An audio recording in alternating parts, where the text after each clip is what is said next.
Hi, I'm Kayla. And I'm Pete, and welcome to How I Hobby. We're two pals and hobby obsessives with over 100 hobbies between us. And we're always on the lookout for more. Join us as we talk about all of our hobbies And talk to people we know about their really cool hobbies. Welcome to How I Hobby. In today's episode, we've got a great interview with Rob Joyce, whose hobby has very heavy vibes. But first, Kayla, how do you hobby? I'll tell you how I hobby, Pete. Yeah. I do art forgery.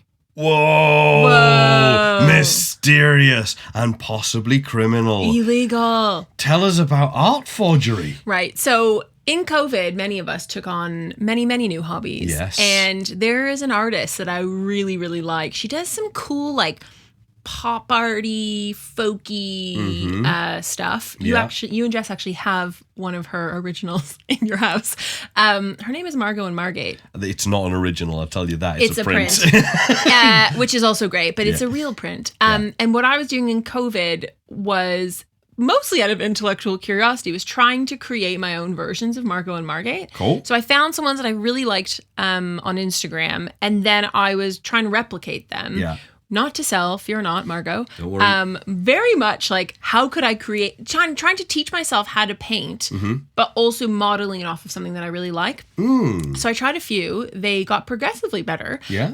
But I was approaching it quite mathematically because I was trying to do it to scale. So I was taking the photo on my phone and I was taking a ruler, and then I was measuring the size that I was then painting it on in my house. And I was essentially doing it to scale and drawing it out essentially in quadrants. Yeah. So I was taking quite a scientific approach to it, and it was super fun. Yeah. And so I have a few of them hanging up in my flat. I've seen a couple of them in your hallway. Yeah. Some I've gifted to my mom.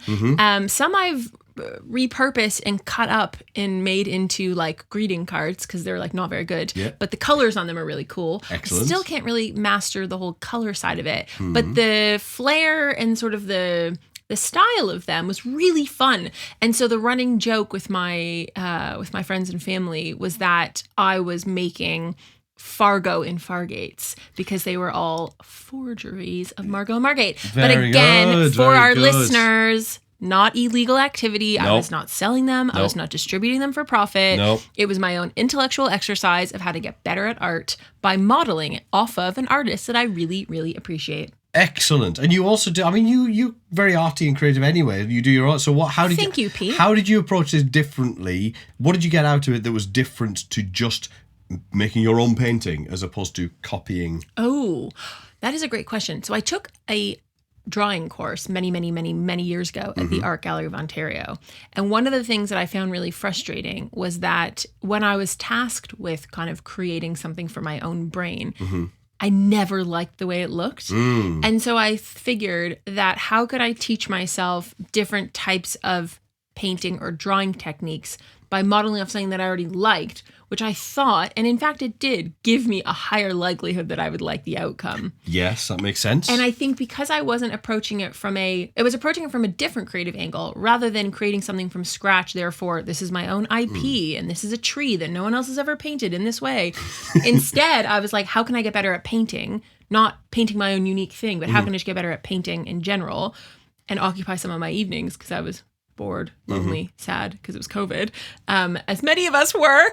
And so how can I expand my mind by expanding my repertoire of like what it means to paint and what it means to draw, therefore using something else. So a different creative intention. Yeah. So it's like a technical exercise, but an enjoyable, fun one with something nice as the outcome. Yes, and as a woman who loves alliteration, Fargo and Fargate, it doesn't get better than that. It does not get better than that. And that's my forgered art. Excellent stuff. Forgered. Forgered. It is forgered art. Okay. Yes. Thank you very much for that. My pleasure. That is awesome. Yes. And now, on with the episode. Woohoo!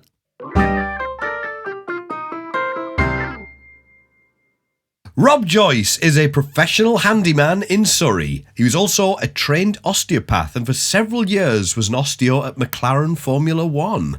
When he's not converting lofts and plastering ceilings, Rob is also a guitarist in thrash metal band Aggro and has recently welcomed his second child into the world. So Rob, how do you hobby? I do weightlifting. Fantastic. You beefcake. Wow, that's awesome. So how did you get into weightlifting? How long have you been doing it? I got my first weight set from Argos when I was 13. Classic. Hashtag Argos. Yeah, we'll tag them in the show notes. Yeah. Hashtag give Argos a plug. It's still a shop.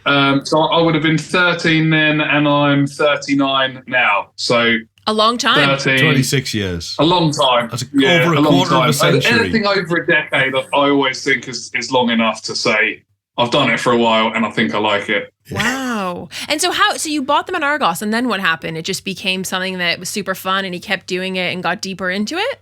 I did some press-ups after seeing a Rocky montage, right? If you grew up in the 80s and the 90s, like you just saw loads of muscular men like covered in oil. Okay. Or like, which is super weird. It's like one of these things that you didn't choose. Yeah. You had no say in it, but you just got bombarded with it. Okay. And I think that it left like an indelible mark on my psyche. Yeah. So I remember I did loads of press-ups at home. I had no idea what I was doing. But then I was in design and technology, and there was this girl called Katie. Yeah. And she was like, "Oh, excuse me." And she put her hand on my arm, and she was like, "Oh, there's like a muscle on the back of your arm." And it just stuck in my mind, because that night I was like, maybe I was doing 20 the day before. That night I was doing like 200.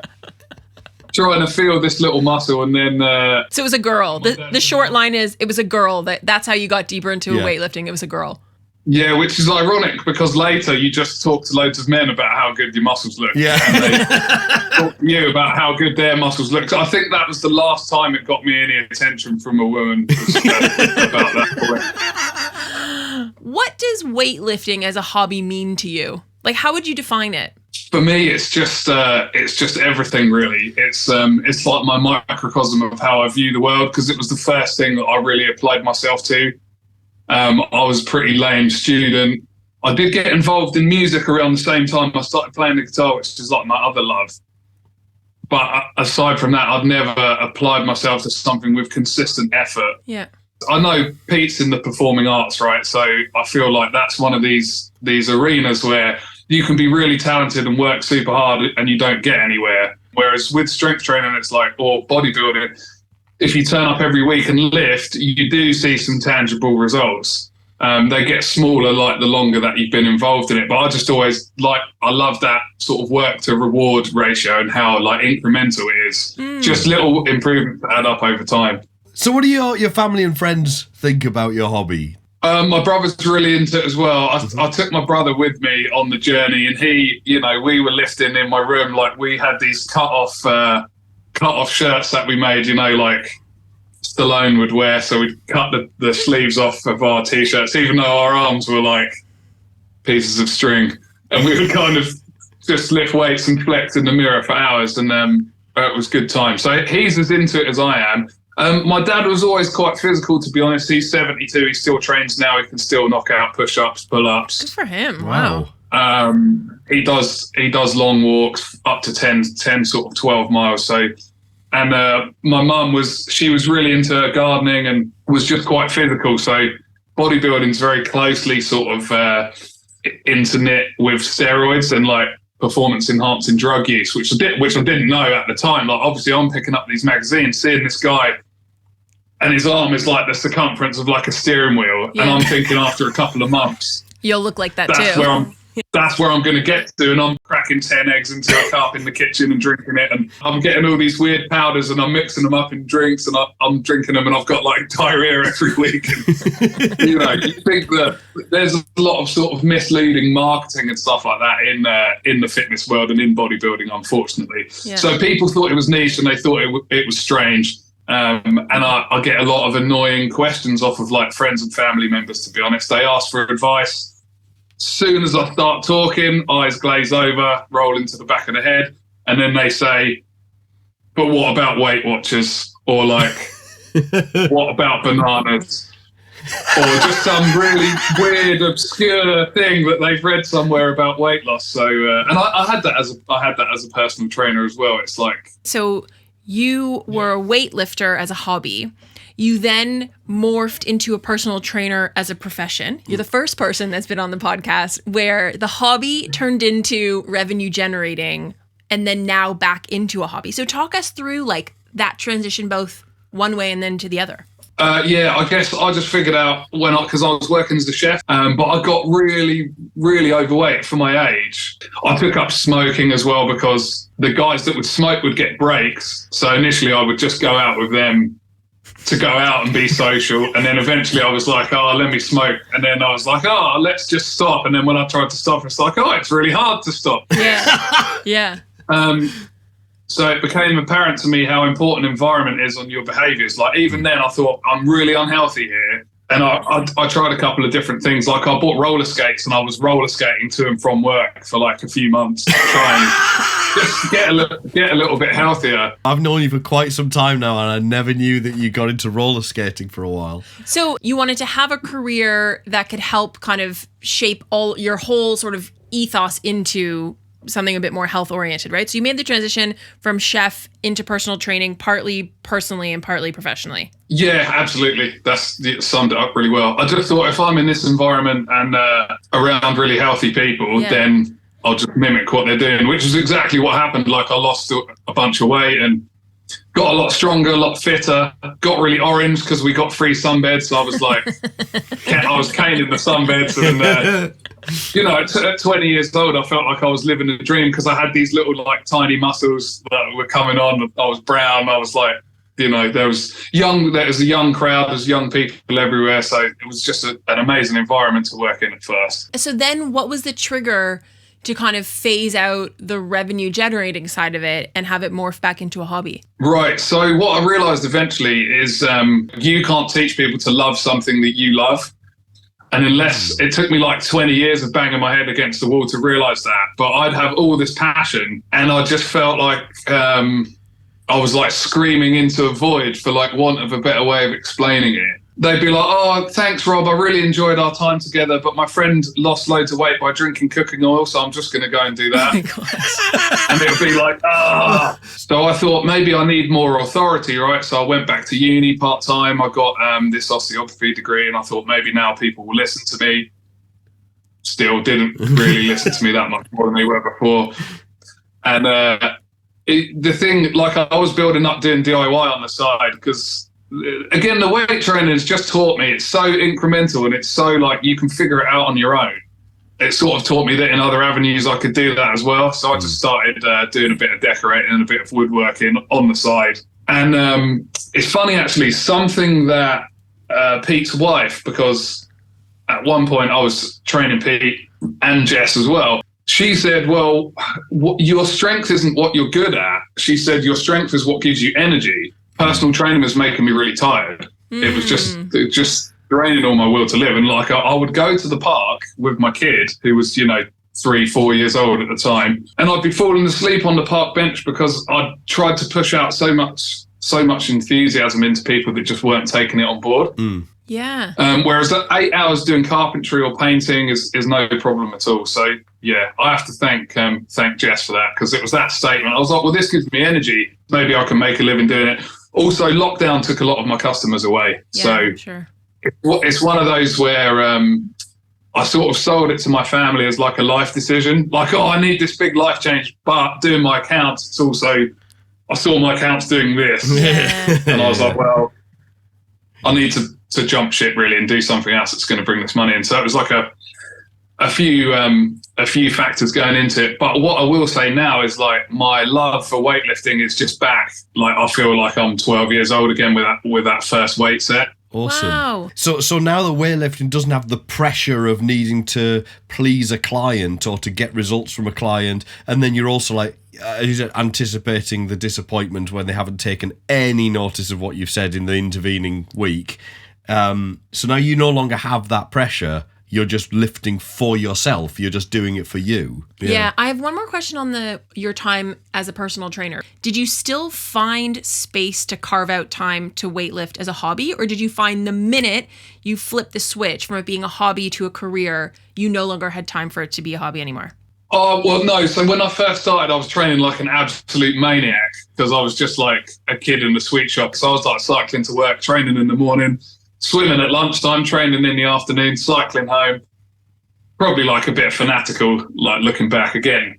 definitely the passion dwindled, I'd say, the last 5 years. Yeah. And the last 5 years, I did like barely train. Yeah. For yourself. And because it had reached that point then. But there was a good 12 to 15 years where it would still be my quiet time and like my sort of my moving meditation, if you will, like. Well, I think that's interesting that you were able to keep your hobby a hobby even when you started making money from it, because I think that's one of the things you and I have spoken about. Is the minute we've started to think about how to commercialize one of our passions, the energy for it shifts, and the time that we have to focus for it to do it for fun actually kind of it diminishes. So It's really interesting, Rob, to hear that like you were able to sustain weightlifting as a hobby even for quite a long time while you were making money from it. That is so cool. Yeah. I get that. It's hard once you start promoting yourself, isn't it? It's hard, I think. Yeah.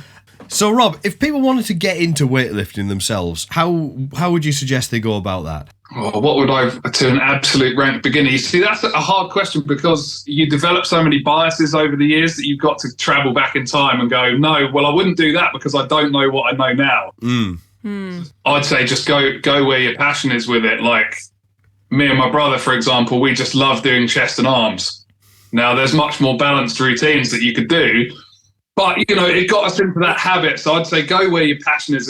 If there's an area that you love, it doesn't matter if it's not optimal, just go with it, because I think the passion will sort of pull you along. Yeah, and then you get the habit, as you say. That's the really important thing with say with learning a musical instrument or learning to dance or whatever. Get or yoga or whatever. Get the habit of doing it, and then worry about whether you're doing it in the best way later, instead of like trying to overanalyze it right at the beginning.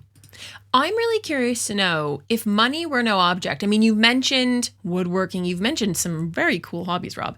If money were no object, what other hobby would you wish to pursue? So I got really into it. We bought a trampoline to like encourage my son to be more active. We got this trampoline and I was playing around on it, and then I learned a few like somersaults and stuff off of YouTube. And then there was this sub-genre called tricking. It's like super weird, but it's like all of the stunts from the early martial arts films, like these spinning upside down kicks and stuff like that. There's people that know it. Not only do they know it, but they teach it, and it's in these like really incremental steps. Wow. And on my training page, you'll see like there's some videos of me doing some somersaults, and you know that's stuff that I learned in my mid-30s. So I think anyone could learn it if you've got crash pads and a teacher and stuff like that. Yeah. So I'd be doing that. Like, I'm guaranteed I'll be doing that because it's outside, and it's like a feeling of hyper capableness. That's how I would explain it. After you've been doing loads of flips and stuff like that, you think, oh my God, I'm a freaking ninja. Yeah. Then you watch the video back and you're like, oh, I kind of look like an old fat bloke just turning around in the air. But we shouldn't be watching videos of it back anyway. You've alluded to this already. We have like such cool things that we've learned from you already. Yeah.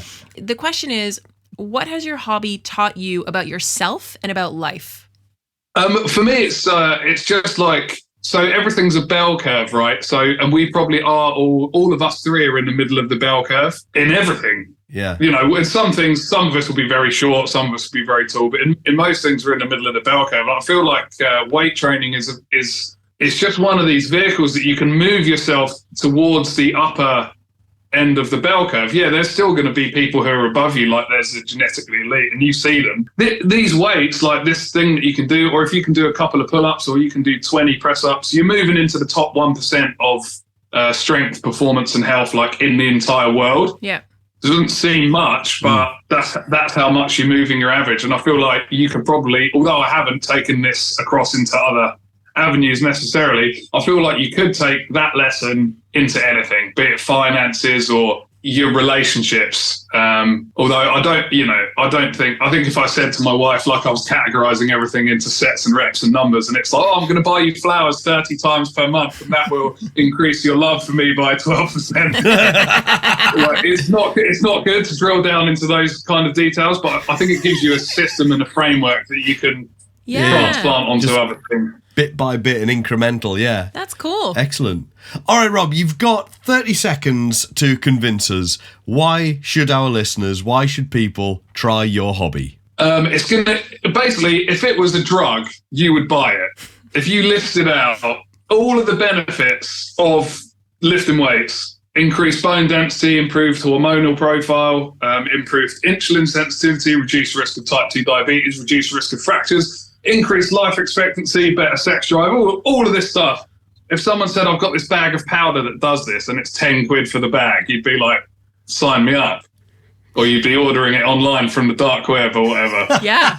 But it's just the fact that it's free that you don't do it. I just think it's one of these rare sort of instances where it's something you can do absolutely for free that you just get these huge benefits from. Yeah, I love that. Yeah. Yeah, Pete, well, I want to say, like, while we're all here, I've picked up so much stuff off of you through music because Yay, you Pete. would say, yeah, he's got loads of gems. Like, I'm sure they're coming out on this podcast all the time, but he was always like, the most important thing to do to improve at your instrument is just sit at your instrument. Don't even say, I'm going to practice for 5 minutes a day, 10 minutes a day, whatever. Just say, I'm going to go and sit at my instrument. So my thing with that is every day I just go to my little gym setup, this tiny little thing that I've got now.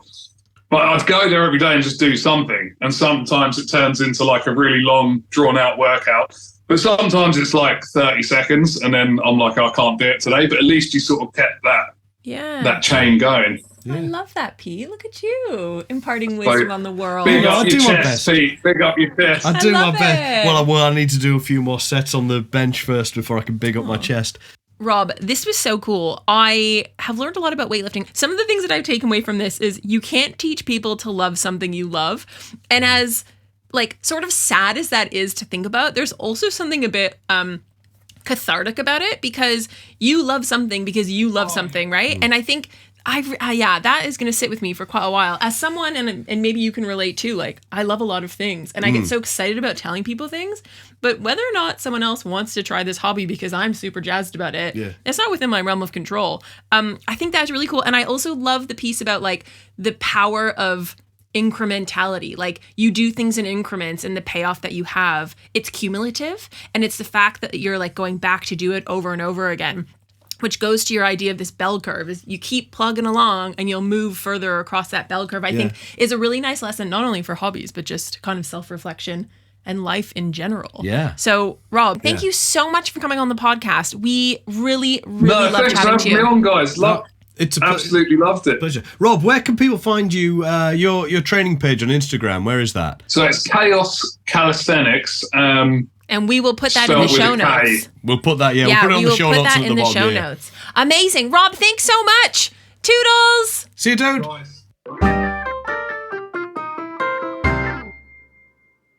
That was our interview with Rob Joyce. We had a blast. Hope you did too. But before we go, we want to share this week's celebrity hobby.